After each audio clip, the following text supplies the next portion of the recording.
VSiN, the sports betting network. The numbers told the story. They always do. It's one of those idiots who believe in analytics. This is a numbers game with Gil Alexander on VSiN. Good Thursday morning to you. It is a numbers game at VSiN, the sports betting network, VSiN.com, Game Plus, iHeartRadio, YouTube TV, and of course, Sirius XM channel 158. It's Gil Alexander. This to my left, to your right. It's my little buddy Kelly Bidlin, everybody. What up? What up? What a time to be alive. Oh, this is so... I'm serious, man. We are so fortunate to be able to come into work and talk about human achievement, sports at its finest. Let me quote our buddy Will Hill. Imagine not loving sports. Imagine not liking sports. What you missed last night. Anyway, before we get to that. No, keep going. I didn't know the poetry we were getting this morning. Zach and Crack coming up on the show. Zack Cohen, our VSiN senior editor. He'll have thoughts on the NBA. Maybe some tennis today. I'm not sure. Maybe some preliminary thoughts on the French Open. Zach, Drew, and I doing a French Open podcast. Nice. Later today, 11 a.m. Pacific, we will record a podcast about the French Open, tennis's second major. So just a couple notes from Zach on that. Phil Bobbitt, you like yourself some Indy 500?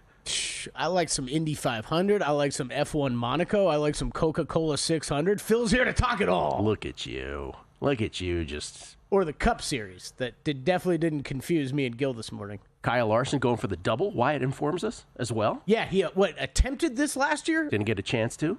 Going for the double on this. And then we have some Indy 500 controversy as well. I don't know if you know this, with some Penske executives. We'll talk to Phil about that as well. And then, of course, Unscripted with the Crackman, Bill Krackenberger, hour number 2, whatever's on his mind. Plus, we'll do Are We Sure? Estamos Seguros. But we must talk about the game last night in the National Basketball Association. The Pacers take a 1-0 lead over the Knicks in their best-of-7 Eastern Conference Final Series as they take home court advantage away from the Knicks in it's one of the greatest games I've ever seen.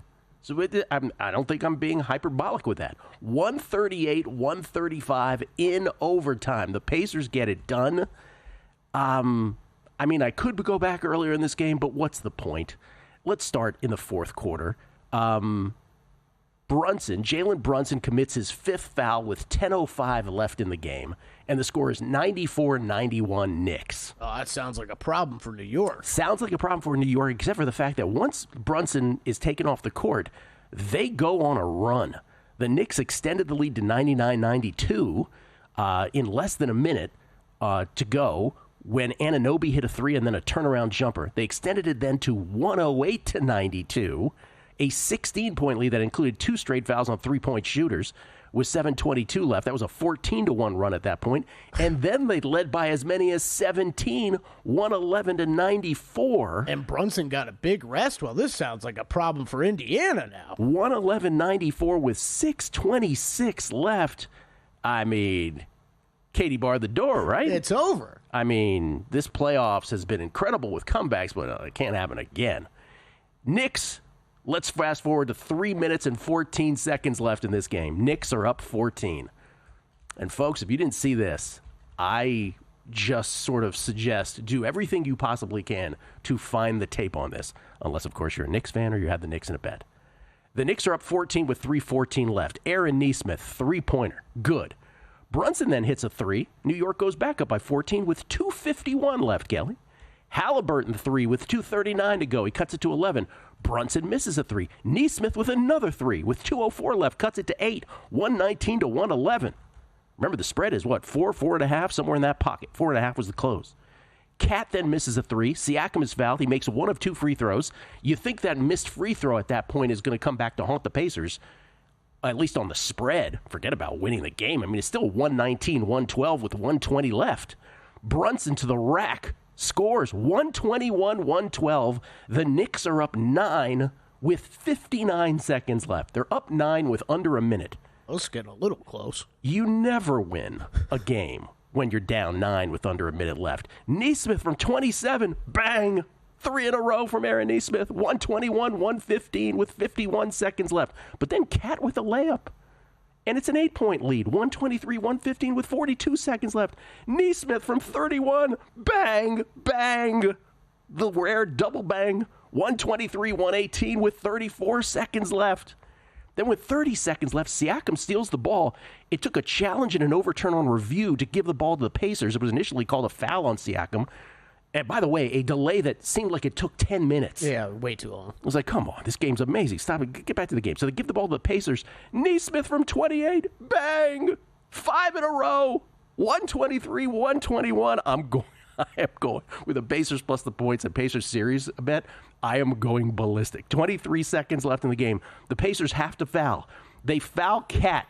Cat's like, oh my God, I can't believe you got me and fouled me. He only makes one of 2 free throws, 124, 121, and improbably the Pacers get the ball back in a one-possession game with 14 seconds left.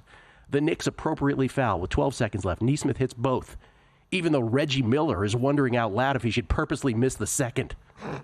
Reggie, stop it. Stop it already. Please, keep your thoughts to yourself. He makes them both, 124, 123. Siakam has to foul Anunoby with 7 seconds left, but that's after Brunson basically threw the ball away. And miraculously, it got to OG. Yeah, that was incredible. I was like, oh my God, what was that? Anunoby at the line. He misses the first. Remember, they're only up 1 with 7 seconds left. He makes the second, 125 to 123 with 7 seconds left. There are no timeouts here. And then the weirdest thing happens. Did you catch this? The organist starts playing as if it's a, random possession in the second quarter as Halliburton brings the ball up the court. It was the weirdest thing for a second and a half. I'm like, what are we watching? Yeah. The NBA in-arena sound sometimes, you could be like, what's going on? What are you doing? So Halliburton dribbles the ball up the court. He gets inside, sort of around the free throw line, and then does a complete 180 and directs directly back to the other goal. He does a complete, I'm going to face the other way.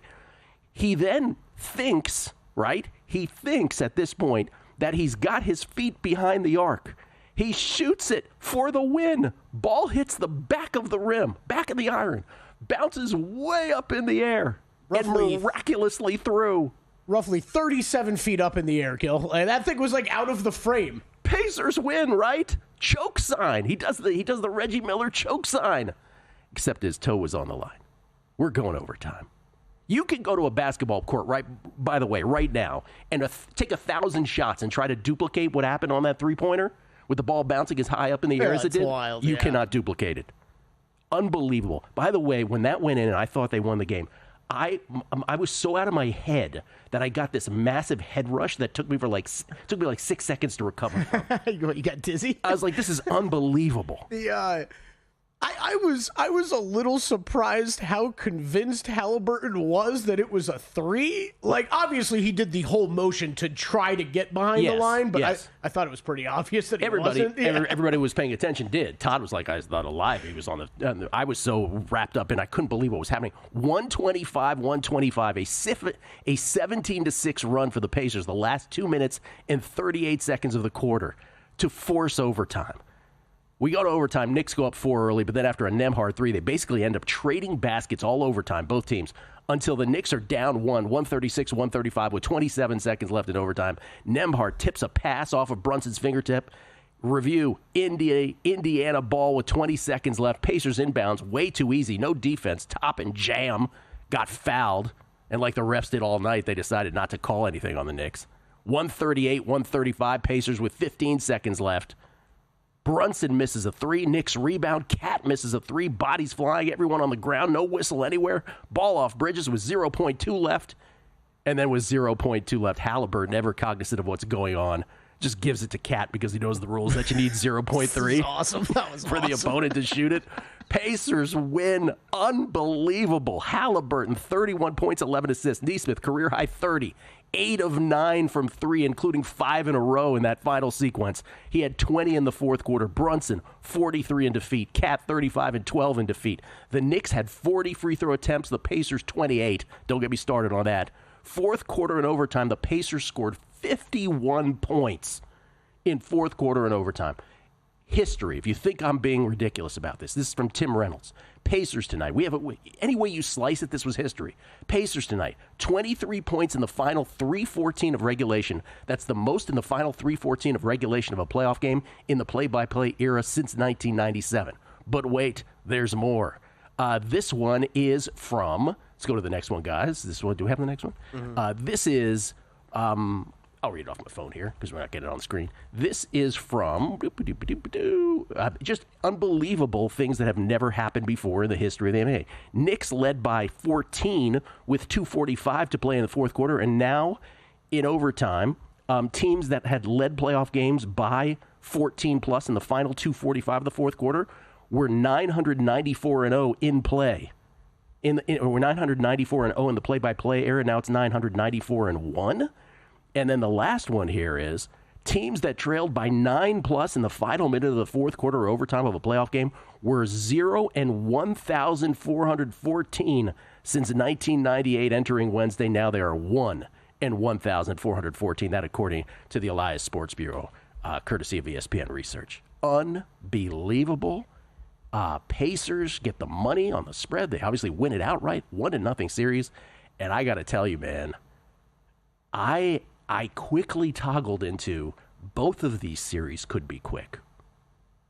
Ooh, on the Pacers side. Yes. What's funny about that was there was I was a part of a text exchange probably beginning of that fourth quarter that was like, this might be quick on the New York side if they're going to keep blowing the whistle for Brunson like they are. Well, what we were talking about at that point was this will go 7 because the refs are going to be their whistle is going to be such in favor of the home teams that it's going to go the full 7. I really thought that was going to be the story of this game, was how friendly of a whistle the Knicks got the entire night. But now, nope. Neesmith's looking like Klay Thompson down the stretch is the story of the game. That was incredible. What a time to be alive. What a game. Imagine not liking sports. More on this and Are We Sure? Next on A Numbers Game.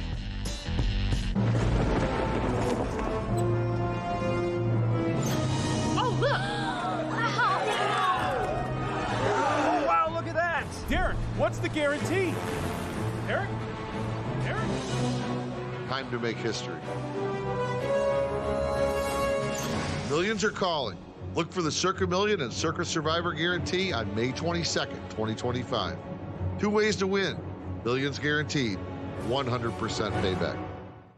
So, Paulie, have you had a chance to read the VSiN Daily yet? Yeah, came in at 3 a.m. What's Bill doing up that late? Well, rumor has it, it starts off with a 12-hour meditation session. Then he just pours himself over film and live TV, really focusing and taking it all in. Bill's in with the biggest insiders, talking trade secrets, strategies, the whole nine, absorbing the info. And then and only then can the writing process begin.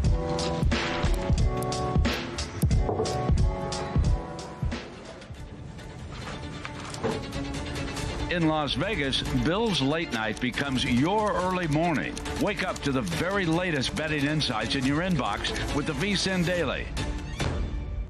Sign up for free at vsin.com/newsletter. Coming up on the next edition of Follow the Money, the day is here. Derek Stevens, Mike Palm, Jeff Benson in studio with the huge announcement. We'll find out the guarantee for Circa Survivor, and are they doing another contest? What rumors are true, what's fake on social media? The Meat Man delivers. Steve West with a bunch of winners last week. He's on to talk playoffs in the final Sunday in the Premier League. Plus, we look at Game 2, Carolina, Florida, and Minnesota and OKC. Can someone get even? Follow the Money, 4 to 7 Eastern on VSiN, the Sports Betting Network.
Game on VSiN, the sports betting network. If you want to bet smarter, you got to start with Smarter Insights. Right now, you can check out Greg Peterson's Major League Baseball picks, Zack Cohen's NBA best bets, and our Coca-Cola 600 preview. And later today, you can check out Jonathan Davis's NHL best bets, Daniel Carpuck's NBA props, and Adam Burke's MLB picks. Right now, you can sign up for our annual subscription. Get 14 months for only $199 with promo code PRO. Just head to VSiN.com/subscribe to sign up today. Skill Alexander. We get tweets at Beating the Book. Best listeners in the game. Benjamin Schott. Yo, Gil and Kelly. My grandma passed away last week and the funeral was this weekend. She was the biggest Pacers fan. She lived an amazing 95 years, almost 95 years. She knew more about the NBA than most huge fans, the players, their stats, etc. At the funeral this weekend, the family was commenting, "It must suck to be the Knicks. They have no chance with her directions from above." I'm embarrassed to say I went to bed with them down 14 in the fourth quarter. Woke up in shock, but a huge smile, thinking she helped the final outcome for the Indiana Pacers. Wow. That's a cool That story. is a fantastic tweet. Got a little Hail Miriam feeling in me from that one right there. Benjamin, our condolences to you. And yes, your grandma could not have been more happy last night. Maybe she was pulling the strings on that one. This is from, let's see. These are great. Zach Tuchman. I'm going to say it that way. Maybe it's Zach Tuchman. Says, I don't want to be the guy who brings this up. It's Kelly's favorite topic. But I was browsing FanDuel and noticed comeback player of the year odds in the NFL. Oh, no. Geez. Oh, no. Jeez. Why is J.J. McCarthy plus 850? Is he even eligible? Brian Robinson wasn't when he was shot before his rookie year. Not sure if this is the same. Oh, let's not start this. No, he should not. You cannot bet that one. You can't bet that. No. Shrek McPhee says, happy bracket day for Roland Garros. Yes, we will do the French Open podcast with Drew and Zach, who will be joining us here on the show momentarily, but both those guys a little later today. Kevin Ryan, Gil, am I the only one that turned the Knicks game off once the Knicks, rather? I got to edit these. Knicks went up 17 in the fourth quarter. Did I miss anything? Yeah, you did. Again, I'll say it again. When they were trading baskets in overtime, I texted her. I was like, this is one of the greatest games I've ever seen. And I thought about Brent Musburger. Brent Musburger, the co-founder, obviously, of VSiN and the Godfather himself, he did a triple overtime game. When he was doing NBA play-by-play, I want to say it was 1976. He did a triple overtime game in the Boston Garden between the Suns and the Celtics. That the Celtics ended up winning, I believe, in triple, or did the Suns win? I can't remember. But anyway, Gar Hurd hit a bomb shot to force another overtime, triple overtime. And I think Brett might say that that's the greatest game he ever called. But that's 1970s NBA basketball. That was a much slower game. This was just 1976, Game 5. There you go. Triple overtime. Who won it? Eric, not in front of me at the moment. Eric Berg. Kelly again. The research goes to Reser. He doesn't get to the end of the research. Eric Berg, loving the guessing line summary NBA version from Gil to start the morning off. How could you not with that game? My God. Just look at the play-by-play. It's incredible. Rick Ollier. So, Team of Destiny, eh? I did say the other day, there's just something about the Pacers. Something about the Pacers. No, I mean, this is like the third time in the playoffs they've done something like this. It's incredible. You know what? This was the most incredible of them. It was the most incredible of all of them, yes.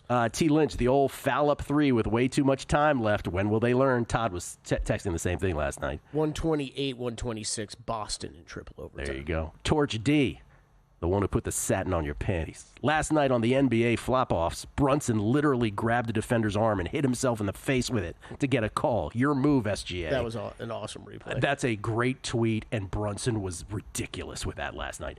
I think it was Will who texted last night. He goes, if you're guarding Jalen Brunson, don't have arms. It might not be a good thing. That's a great comment. It's so bad. And Chuckism 1. If a player can't propel or throw a ball carrier over the line, how are they allowing the tush push? It's essentially the same thing without the hang time. Yes, tush push, as we talked about at the end of yesterday's show, passed. What we didn't know yesterday, that it was 22-10. 22-10. They needed 24 to ban the tush push, but they only got to 22. 10 teams, 9 backed up the Eagles. 9 other teams along with the Eagles voted against the ban. One not being the Bills. One not most being notable, the Bills, yeah. who have benefited from it second most to the Eagles. I was kind of thinking about that though yesterday, where I'm like, you know what? Maybe you have Josh Allen. You don't really it's nice to have like James Cook give him a little push. Yeah. He doesn't really need it though. So maybe you are like hurting advantages for the rest of the league, thinking to take that away. This is Shades of Mako. Shades of Mako says, "Yo, I was not ready for Gil's cat voice." Laughing emoji. What? That wasn't what he said? I thought that's what he said. Stringfellow Hawk, have the Pacers series at 2-1. I used to be a Knicks fan, but when the owner started acting like a tuchus, blank. I can't say those two words together. You could say them separately, but you can't say them together. A few years ago, I bailed. I wish they're nothing but the worst, and I hope Dolan never lifts a trophy. Well, they are not on their way in this particular series. Game 2. I'm sorry, Kelly, go ahead. Yeah, just to add on a couple other things. Fifth playoff game in NBA history that had 4 30-point scores. Does that surprise you? Surprises me a little bit. Fifth that had 4. Oh, I would have expected to be more than that. I would have expected more. Yeah. But you got Brunson, Cat, Halliburton, Nesmith. And we could go through so many of the details. You could do 2 hours on this game. What screwed up.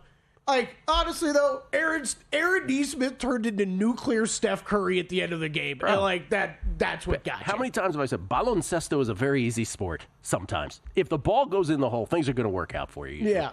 And if it doesn't, the opposite. I'm almost, I'm not defending the Knicks, but, man, on any, a couple of the NBA pods, shows I started watching quick last night, this morning, they were killing Knicks defense for going under screens on Nesmith and stuff. I'm like, okay, well, you're right. You are right. But you didn't expect Nesmith to go out there and hit every single one of them time and time again. Every one of them was like Atlanta Hawks on the bench versus Larry Bird in New Orleans in the mid-'80s where they're just losing their mind. And only half of them. Did they even look like he was stable in rhythm shots, right? It was like, I'm fading off to this direction. Knicks installed as a 5.5-point favorite in Game 2. The total has risen to 227 after that yesterday. Yeah, I'm on full zigzag here, Gil. You're on full zigzag. All that said, full zigzag. All of that said, full zigzag. Where we saw where that game was at, the fourth, we saw the Knicks. Man, there was a lot of good things you did see out of the Knicks early in that game. Hitting the boards, I thought they were dominant there. We talked about it yesterday. Karl Anthony Towns looked unstoppable at points in that game, and I think he's going to be a problem for the Pacers going forward. I'm in full zigzag mode. I have a feeling I will be on Pacers Game 3 if the Knicks win Game 2. That's tomorrow, Friday night at Madison Square Garden. Yeah, I laid the 5.5. I laid 3.5 on the first half, and I'm pretty surprised. I forget who tweeted in yesterday asking about Cat's point total, but it's only up to 23.5. I love that. I played over that. Tonight, OKC 7.5-point favorites. This total was down from Game 1, but now ticking a little bit upward, 216.5. Anything tonight? I've got nothing tonight. I don't know if I'm touching tonight. Honestly, it would be Thunder or pass. I would not be looking zigzag here. The only thing I would do is over or nothing, but I'm not sure I'm playing it. Yeah. No. I got more than enough money wrapped up in these Thunder futures tickets. I just need them to win. Ladies and gentlemen, it's time for Are We Sure? Hit it. You think you know what's going on in the sports betting world? Are you sure? I'm positive. Gil and Kelly tackle the hard-hitting questions on another exciting edition of Are We Sure? Wow. Is that Roberto Moreno who did that for us? Of course, yeah. Robert Moreno. Look at you. With an assist from, I don't think I got this tweeted at me one day. Someone tweeted into the show, though, and tweeted at you about the Joe Pesci line. Yes. Oh, are we sure? Yeah. Right. Yeah. All right, well, let's start this. Are we sure? What do we got? Are we sure? Yeah. SGA should be minus 190 to win Finals MVP. Yes. This is completely correlated with her conviction as to who's going to win the title, because the answer to the question, has anybody from a losing team ever won Finals MVP? The answer is yes, one time. 1969, when the logo Jerry West won the Finals MVP for the Los Angeles Lakers. So basically, you have to correlate it with who you think's winning the championship. So yeah, if you think OKC's winning it, minus 190 might be considered cheap. Now, if you don't think that, then clearly it's the opposite answer. But that's the issue with that question, right? It's from the winning team. I'm glad you brought that all up. Okay, first of all, do you think we'll ever see one won again by a member of the losing team? Listen, if it ever happened, I could see Tyrese Halliburton being that guy. Like, he could just go ballistic. But, I mean, it's... Oh, well, I would say it's a Jokic. Well, yeah, but I'm just saying he's obviously not around. But I'm just saying for this part I'm just of saying forever for the next 20 years, 30 years. I think it's possible, but I think it's unlikely. Yeah. I think it's tough. I'm glad you brought up the pricing though, because that's kind of what I wanted to get to with this. If you like the Thunder, a 15-cent difference, at least that's what it is at DraftKings, minus 205 for them to win the finals. SGA minus 190. That's a good bet. Like there's nobody else on the Thunder that's winning that. You don't think? I don't think so. I don't think so. Let's do one more before the break. Are we sure the Timberwolves should be favorites over both the Knicks and the Pacers in the finals, because that's what they are on look-ahead lines over at DraftKings? No, I'm not sure. Again, there's something about the Pacers. No, I'm not sure. I know you hardos think yes, but I'm not sure. No, I was a little surprised by it. That's why I brought it up. Yep. Or are we sure on the other side? Maybe we'll even segue into a tennis, are we sure, if Zach's around the corner, which he is. Zack Cohen on the NBA and tennis next. It's a numbers game at VSiN, the Sports Betting Network.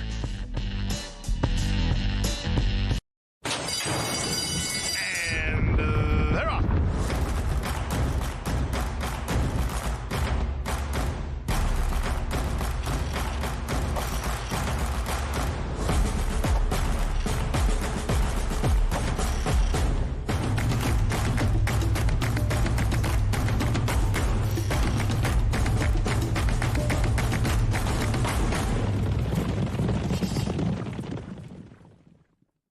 If you're serious about betting this season, it's time to go pro.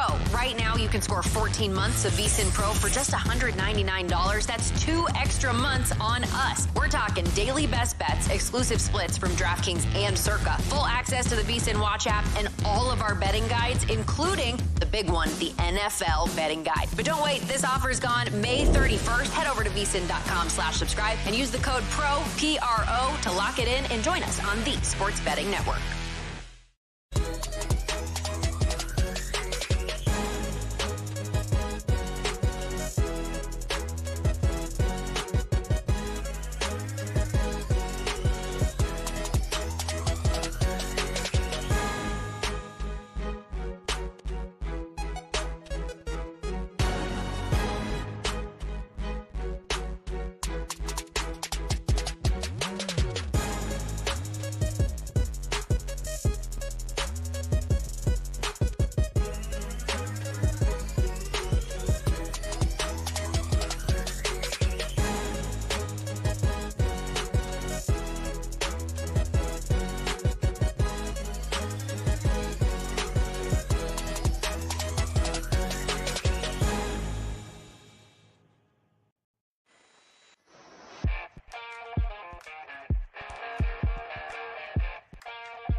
This is VSiN, the Sports Betting Network.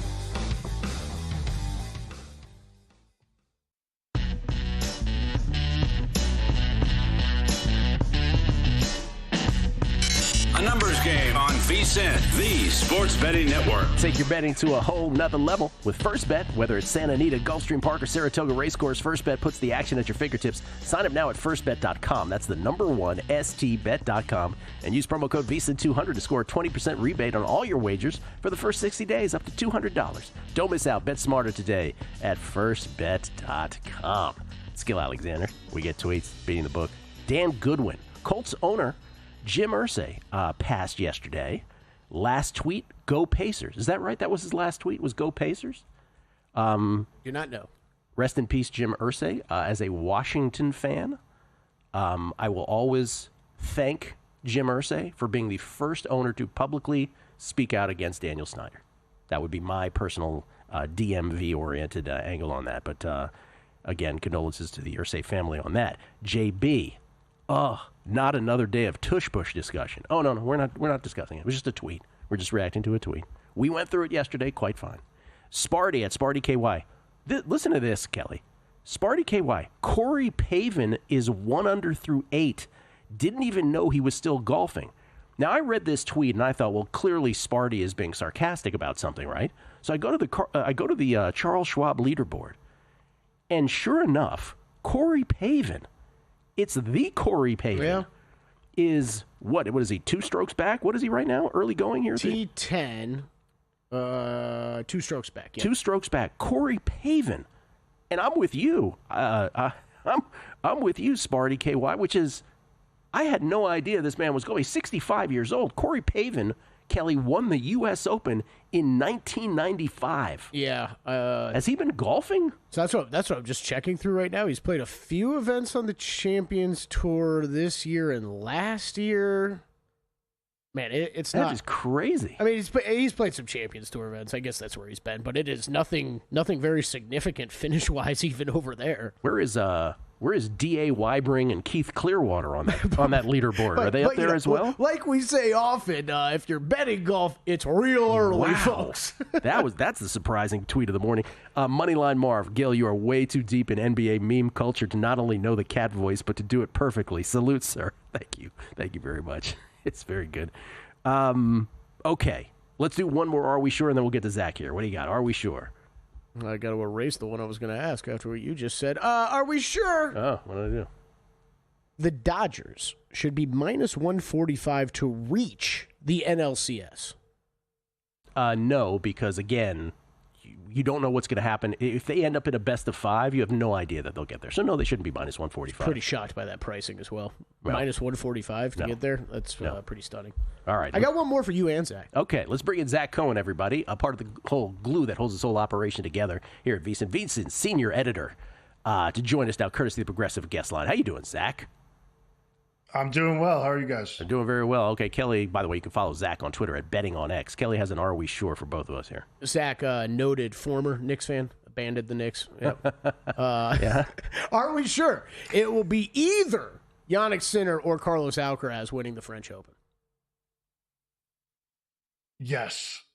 Yeah. I'm pretty sure it's going to be one of the two of them. I'm pretty sure it's going to be Carlos now, having seen the draws, but I haven't looked too much into either of them yet. I have not seen the draw, but I would have said, even pre-draw, I would have said yes. Well, they'd be on opposite sides regardless, right? Yep. Okay. And Drew would say, yes, they'd be on opposite sides regardless, but we'll see what, who's in their particular quarters and on their particular halves. But yes, and I think Drew feels the same way. Anyway, with 3 of us doing a French Open podcast a few hours from now. Looking forward to that. Zach? Yep. What about that game last night? Am I being ridiculous in saying it's one of the greatest games I've ever seen? Yes. I mean, I've never seen anything like it, honestly. Like just what Nesmith did at the end of that game, the way that they weren't guarding him. I mean, there were some that, there was nothing they could do about. I mean, Nesmith hit like a 33-footer from the center of the court at one point, and I just have not seen a collapse quite like that. The fact that the Pacers now have 3 of these wins and this one playoff run is insane, and Halliburton continues to make clutch shot after clutch shot. I said before this series that Brunson was by far the most clutch player on the floor, and that the Halliburton stuff would run out at some point. I guess I was wrong. Halliburton does not miss when the game is on the line. When you leave a game like that and the manner in which the Knicks collapsed, I guess the sports talk radio question that folks would ask beyond the betting is, can the Knicks recover from something like this? Because I think most people would say, oh, sure, it's one game. I'm not so sure. Like, to me, sure, could they win a game or two? Yeah, but I think this is kind of like, that's it. Pacers are winning this. Yeah, well, it's funny because obviously the zigzag theory is really enticing for game 2. Like, they taking the Knicks and laying the 5.5. And at the same time, I thought the Pacers' pace did bother the Knicks. I thought they looked gassed in that overtime. Yep. Jalen Brunson especially, who was, in foul trouble, didn't even play the entire game. I thought he looked exhausted by the time the final 5 minutes came around. So I'm not really sure. I think that there's a chance Indiana does win game 2, especially when you combine, the X's and O's edge that, Rick Carlisle has over Tom Thibodeau. That's one of, the big things that I did bake into this series is I kind of expected the Pacers to get the better of the Knicks every other game after having, a previous game to watch. Now it's a really interesting situation where it's zigzag versus a lot of things that I liked that I saw out of the Pacers. So is there a play for you in game 2 with the Knicks favored by 5.5 and the total upped to 227? I'm going to lean Pacers 5.5. I'm not positive I'm going to take it. I'll probably write that up for VSiN.com in a few hours, but it's going to be really hard for me not to take 5.5. I was, tempted by the 4.5. I wanted 5 in game 1. Ended up, staying away and taking the under, which was a great play. I do think Indiana is probably going to cover a 5.5-point spread. By the way, I buried the headline: the NBA Killer Sports VSiN Playoff Challenge. Zack and Fezzik still co-leaders, clinging. Oh, but you had the biggest win at 19-13. I am the sneaky, freaky brother sneaking in from the rear. I am in the standings. I'm listed as 3rd, but really I'm 5th, right? Because I think you have to. I don't know why they list it the way they do. I'm a game and a half behind both Zack and Fezzik, but I think the folks who have 13 in the loss column as opposed to 14 like you and I do, Kelly, I think they're actually. So I think Kazarian is actually still in 3rd at 17-13, and then Alex Christensen at 16-13-1 is really in 4th. I'm probably in 5th. You're probably in 6th. Kyle Aiken's in 7th. There is the updated standings. Thank you guys for that right there. But we're getting a half point for a push? Half point for a push. We're missing a push on your record. Yes, we are missing a push on mine. I am 17-14-1. So I think really. I was going to ask that. Yeah, really. Doug is in 3rd place. Yeah. I think, and I'd be in 5th. But Zack and Fezzik clinging. What do you think, Zack? You gonna be able to take this home, or are we getting tight? What's happening here? I'm getting tight. I'm 0-2 in this round, so I'm definitely getting tight. We both had the under last night, so it didn't matter at all for either of us. But I was watching your play. I knew you had the Pacers +4 because you're gonna come back here. I feel it. I feel it too. I feel it. See what happens. Once again, the crew. By the way, that was the first time where the crew behind the glass, all of a sudden they got to the edge of their seats when I got above the line into 3rd. They're like, hey, wait a minute. Because again, if I win this, no matter what, if I get in the money, it's all going to the crew here on a numbers game for all the work that they do. What's the payout structure? It's $3,000 for first. I'm not sure what second. Yeah, me either. Because it's $5,000 total. It drops down significantly after first. I think. I think it's $3,000 for first, $500 for second. Oh, okay, that's all it is. 3,000 for first, 500 for second. I'll shut up. Wait, 3's not in. Why do we have the bar under 3 then? There's got to be some money for 3rd, right? I thought. Anyway. I don't know. I don't think that there. I think there's just a bar. I don't know. Oh, okay, just a bar. Just a bar. All right. What about if you finish in 3rd, you get that bar. I thought this bar had some magical powers. You get a high five from Zack. All right. All right. What about tonight's game? OKC favored by 7.5, looking to go up 2-0 in that best of 7. Yeah, I like the Timberwolves again. I liked them in game 1. I thought that they really, all their wounds were self-inflicted, in my opinion. I know Oklahoma City's defense in the second half was unbelievable, but a lot of that is just Minnesota being careless with the ball. They knew going in that they couldn't do that, and they still did it, but that's kind of on par with what we saw in that Warriors series where they just showed up flat in game 1. I think in game 2, we're going to see, just better ball security. I think they're going to shoot the 3 a little bit better. They were really, really bad from 3, especially, Mike Conley, Nickeil Alexander-Walker, Naz Reid, Dante DiVincenzo combined 6 for 33 in game 1. Those guys all shot 37% or better from 3 in the regular season. I think they're all going to be a lot better than we think in game 2. Also, this account that I follow on X, NBA Game Report, had the expected score at a 111.2 OKC, Minnesota 106.2. That's a lot closer than what the final margin actually was. That's, expected points per possession versus actual points per possession. And one of the things that just really stuck out to me was that Minnesota was minus 10.8 on wide open threes, uncontested threes that there was nobody around. And I know that the Thunder are really good at kind of tricking you into thinking you're open, but these were ones that actually were open. I think that they're going to bury them in game 2. I think Ant's going to be a little bit more aggressive going to the rim because, if SGA is getting the type of whistle that he got in game 1, Ant's got to attack the basket and put the onus on the refs. Minnesota 15 of 51 from behind the arc in game 1. Guess when the NBA Finals starts, guys? Guess when game 1 of the NBA Finals? I already know. June 5th. I should know. June 5th. If these series are short, oh my God. It's like one of those, week-long or 8-day breaks. So, I don't know. We'll see if that manifests. Zach, appreciate it. We'll talk to you in a couple hours or a few hours for the French Open pod. Thanks. Looking forward to it. My man, Zack Cohen, everybody. Betting on X. Roland Garros Beating the Book podcast coming up later today. Let's talk some auto racing, Indy 500 and more with Phil Bobbitt. Speedway Steve calls himself. That's next.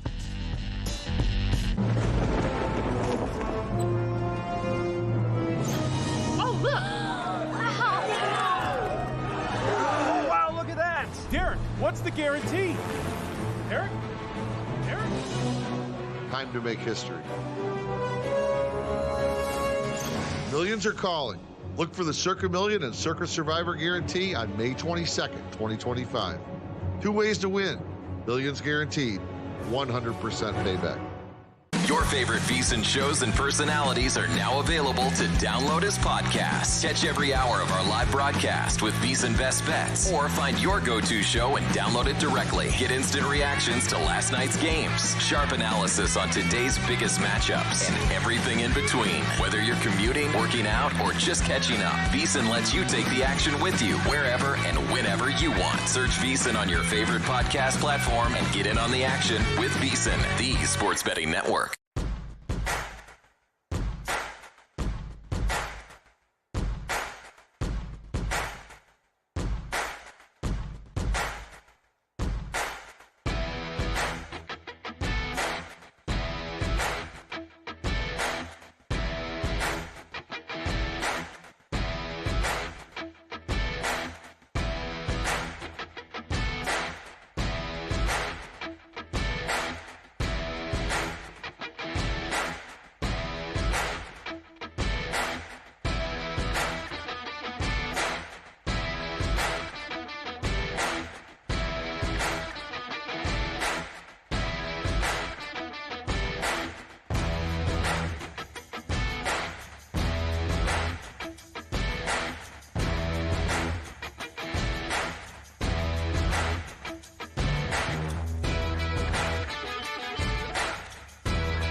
game on VSiN, the sports betting network. Sharpplays.com. Check them out. Unmatched transparency with records updated daily, AI betting analysis, real-time global betting information, and alerts directly from the pros. We invite you to take a look at sharpplays.com. Steve Fezzik just texted me. He said, Corey Pavin is the same age as Jim Irsay. Jim Irsay, rest in peace, passing away. Corey Pavin on the golf course again this morning. That's unbelievable to me that he's playing. I had no idea he's still out there playing on the tour. By the way, primetime, Cowboys_Cubs1 on Twitter. Yo, I was following Corey Pavin at the Greater Milwaukee Open at Brown Deer Park just after the turn of the century when he shot a 26 on his front nine. Sucks getting old, brother. Well, not for Corey Pavin this morning, it doesn't. Steven at Brosec 1870. Guess who started watching the series finale of FBI Most Wanted because the Pacers and the Stars were down? Still got to see the end of the Pacers game. That would be you, I guess. And by the way, Stan Van Gundy, Ryan Morstein points out to us that Stan Van Gundy called the Tyrese Halliburton giving the ball to Cat with 0.2 seconds left, or even if they got the ball, there was nothing the Knicks could do about it with 0.2 seconds left, with the rule being only at 0.3 can you actually take the full shot. I just want to know if Hallie said something to him. Like, it looked Cat looked way too, like he expected to get the ball. Like, he expected If Tyrese said something to him like, hey, take a shot, Cat. Yeah. Because it doesn't matter. It doesn't matter. Bruce Dobing and Gil, you're missing on the second course of Bad Beat Wednesday. While Knicks aspirated in New York City, the Oilers, blew a 3-1 lead, letting Dallas score the final 5 goals. What a time to be alive. I said this. I texted Kelly about an hour after the game. While we were watching the NBA, apparently the Stars scored 5 goals in the third period against the Oilers. Dude, I told you a little bit of this, but I watched more of that hockey game last night than I think I have of any NHL playoff game so far. But I kind of got distracted late in the game by the NBA and forgot to check back in. And sure enough, I was alerted by a Gil Alexander text message. Stars go up 1-0 in the best-of-7 Western Conference Final. So both the Panthers and the Stars up 1 game in those respective conference finals in the NHL. Jesse Welch, by the way, says that 1970s triple overtime game ended 128-126. Imagine the score if the Knicks and Pacers went to triple overtime. Oh, dude. Yep. You're so right. Let's talk some auto racing. Ladies and gentlemen, we love it when he's on the show. Phil Bobbitt joins us now, courtesy of the Progressive Guest Line. You can follow him on Twitter at, Speedway Steve, and then there's a number, Speedway Steve. No, it's just Speedway Steve. That's it. Speedway Steve 2. See, they forgot the 2, right? Did they forget the 2? No, they got the 2. I'm blocked by the microphone stand. Speedway Steve 2. How you doing, Phil? Good morning, fellas. Man, I'm excited. It's like the Super Bowl weekend of auto racing. It's going to be racing from morning to night on Sunday. So grab a beer, let's strap in and cash some tickets. You look great, by the way. Look at this Carolina blue bow tie got going on there. I know. What do you got, a job interview after this, Phil? What are you all dressed up for? Just for us? Yeah, just for you, Kelly. You lost all that weight. I felt like I had to spruce myself up a little bit. Let me ask you a couple questions before we get to your picks, because I know there's multiple, and it's not just the Indy 500. We have 3 races to talk about here with your picks. But before we get to that, our buddy Wyatt Tomchek here, who's a big racing fan, he cued us in on a couple things. One, so Kyle Larson's going for the double here, right? This is something he was not able to attempt last year. Yeah, the Indy 500 last year had a rain-delayed start. So he was unable to make the start of the Coke 600 later that night. And then that same rain cell made its way to Charlotte, and the rain caused the race to be called early. So it was kind of a hyped up thing with very poor execution. So this year the weather looks a little bit better. And hopefully he can get all the laps in. It should be great. Okay, that's a portent, a teasing of bets to come here maybe. And then the other thing is, before we get into your picks, is there's this massive controversy for those who follow this sport with some top executives at Penske Racing being fired, which is, it's not the first scandal, right? Explain to us what's going on, and is this now sort of washed away? Oh, it hasn't washed away. This is just a terrible time for Team Penske to be going through the ringer here. And it's one of the big favorites. Joseph Newgarden is one of the very best oval racers. During qualifying, they found an illegal part on the rear of the car. So 2 of the Team Penske cars were scrapped in qualifying. So they're going to be starting in the very last row, 32nd, 33rd. and some of the top executives, Tim Cindric, big name in motor racing, he lost his job over it. Not sure what's going to happen. I'm sure we're going to find out some things later down the line, but just a terrible week for there to be a hullabaloo at Team Penske. Yeah, some people claiming that these alterations, I'm not sure if that's the right word, to the car is something that enhances speed and gives them a competitive advantage. Others saying it really doesn't, that it's more of a aesthetic thing. Does this sort of call into question last year's win from Newgarden, by the way? Not for us, because we cashed that ticket, so they can't have the money back. It's not really what I mean, Phil, but I hear you. Yes. Oh, yeah. Yeah. So that's the only way you should care. Sure. I'm not a big engineer guy, so I'm sort of in the camp. I don't know how it affected the car. And we're going to run it back again if we could get to the bets. Let's do it. I'd love to talk. Yeah. So Newgarden, I think this presents an opportunity. He's starting in the back. The number got super long. He was about 6-1, 5.5-1 a couple of weeks ago before all this happened. There's a boost over at Caesars, 12-1. So I think even if Newgarden was starting in the parking lot, he could make some noise. He can overtake here relatively easy. So I'm looking for Newgarden to make his way to the front. We're going to hedge it with a little top 5 at plus 165 as well. But my real horse for this weekend is Pato O'Ward in the McLaren. He's finished second twice in this race over the last few years. He's won on ovals before. He won Texas. He won the Milwaukee Mile last year, so he can get it done. He was leading at the 499.5 mile mark last year, and it got taken away. So he's starting third. He's going to mix it up early. I like Pato O'Ward to get it done. All right, so Joseph Newgarden, 12-1 to win it. Also a hedge on the T5. Get him top 5 plus 165 available at Bet Rivers and Hard Rock. And then Pato O'Ward, 6-1. To win it, and then T5 also on him at plus 125. Not mentioned by Phil, it should be noted, and it's going on his permanent record. No Robert Schwartzman talk. Look at that price shopping that Phil's doing, though, for you out there. Bet Rivers and Hard Rock, not in the same states, so he's really giving you all the options. There you go, Phil. Well done. All right. Sometimes you just have to fill your gas tank to get these bets in. See what he did? See what he did right there? All right, where you want to go next? You want to go to the Monaco Grand Prix F1? You want to do that next? Yeah, let's do that next. Yeah, let's hit Monaco quick. So we're going to take Oscar Piastri here at 2-1 at Bet Rivers to win it. It's about plus 180 all over the rest of the market, so make sure you're shopping around. Monaco, just to sum it up, it is incredibly hard to pass here. The streets are narrow. The cars are too big. The real action happened Saturday. For instance, last year there were only 4 on-track overtakes. So this year, to increase the excitement level, there's mandatory 2 pit stops. So hopefully that shakes up the grid a little bit. We like Oscar Piastri in his McLaren to get it done. That's just the very, very best car on the grid. To go along with that, we're going to take his teammate Lando Norris over Max Verstappen in a head-to-head. Max finished 6th here last year, and that was at the height of his powers. Max did win last week, but that was more of an outlier rather than the norm now. We like Lando Norris over Max Verstappen. Finally, in the other head-to-head, we're going to take George Russell over Lewis Hamilton. This is a huge disparity. I know it's a little bit juicy at minus 163, but we see it as a well over $2 play. George is a qualifying merchant. He's averaging a 3.43 grid start. Lewis, 8.71. Qualifying is everything here. So go ahead and lay it with George Russell over Lewis Hamilton at the Monaco GP. Wow, Oscar Piastri to win it at 2-1, and then matchups fading a couple big names. Lando Norris over Max Verstappen and George Russell over Lewis Hamilton. We should go to Monaco and watch this, Kelly. Bring the show on the road next year? Bring the show on the road, play a little clay court tennis afterwards. Sounds good to me. All right, let's do that. All right, back stateside, the Coca-Cola 600. What do you got here?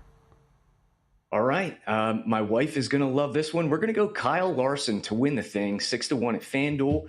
Larson has been the very best on the 1.5-mile tracks this year. His speed rating is just out of control. He just dominates from start to finish. We're also sprinkling, it's not on the graphic here, him to win stage 1 and stage 2, plus 650, plus 600 respectively at Caesars. He's been the very best stage winner so far this year. And in his career as well. So go ahead and get on those. Just a couple quick matchups. Alex Bowman over Joey Logano, William Byron over Tyler Reddick, Josh Berry over Chase Briscoe. Alex Bowman is returning from injury last year. He had a back injury, and the books haven't really caught up to his speed. He's been very, very impressive on all different track types. It's a long race. We expect those Hendrick cars to be fantastic. So let's get on Alex Bowman for sure, -110 over Joey Logano at Caesars. Why does the wife like that so much, Phil? Does she like Kyle Larson? I just Googled him. Oh. She doesn't just like Kyle Larson. She loves Kyle Larson. He's a pretty good-looking dude. I'll give him that, all right? I'll give him that, Gil.